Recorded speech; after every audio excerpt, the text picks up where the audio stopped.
Madison Green spent the day looking into Eichorn's proposed bills and projects. Madison, what'd you find?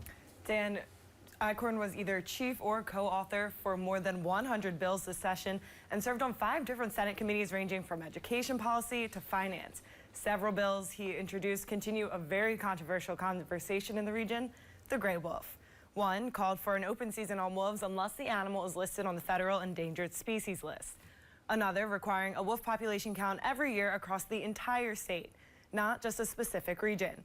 While it's likely that conversation won't end with Eichorn stepping down, there are some projects specific to Eichorn's district he had asked funding for, including $50,000 for the Pocagama Bridge Trail System and $3.8 million to renovate and preserve the old Central School in Grand Rapids.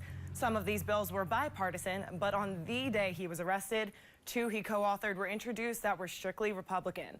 One was to only allow biological females to participate in girls' school sports in the elementary and secondary education level.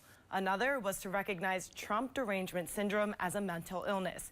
Trump derangement syndrome is defined as, quote, the acute onset of paranoia in otherwise normal persons that is in reaction to the policies and presidencies of President Donald J. Trump. Less than a month ago, Eichorn was unanimously voted as the chair of the Iron Range Resources and Rehabilitation Board. He is now no longer listed as a member.